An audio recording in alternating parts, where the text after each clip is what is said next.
రేపు ఏలూరు జిల్లాకు వెళ్లనున్నారు సీఎం జగన్. దెందులూరులో సిద్ధం సభలో పాల్గొంటారు.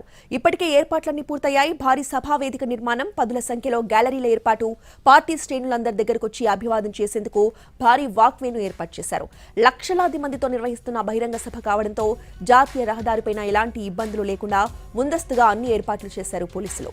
రేపు మధ్యాహ్నం 2:45 తాడేపల్లి నుంచి బయలుదేరి 3:20 దెందులూరులో సభా ప్రాంగణానికి చేరుకుంటారు సీఎం. అక్కడ ప్రజా ప్రతినిధులను కలిసిన తర్వాత 3:30కు సభా ప్రాంగణానికి వెళ్తారు.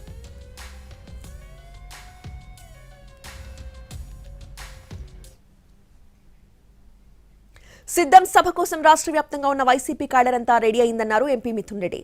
పెద్ద ఎత్తున పాల్గొని సభను విజయవంతం చేస్తామన్నారు. వచ్చే ఎన్నికల్లో 175 స్థానాల్లో గెలిచి తమ సత్తా చాటుతామన్నారు. ఎంతో ఉత్సాహంగా ముఖ్యమంత్రి గారు ఏ సందేశం ఇస్తారో అందరూ కూడా వినేదానికి అందరూ కూడా కాడర్ అందరూ కూడా చాలా ఉత్సాహంగా ఉన్నారు. అదేవిధంగా ఉభయ గోదావరి జిల్లాలు, అదేవిధంగా కృష్ణా జిల్లా కాడర్ అందరూ కూడా ఎంతో కష్టపడి ఈ సభను విజయవంతం చేసేదానికి పూర్తిగా కృషి చేస్తున్నారని చెప్పి కూడా తెలియజేస్తా ఉన్నారు. రేపు జగన్మోహన్ రెడ్డి గారి సందేశంతో ఖచ్చితంగా కాడర్ అందరూ కూడా రెట్టింపు ఉత్సాహంతో పనిచేసి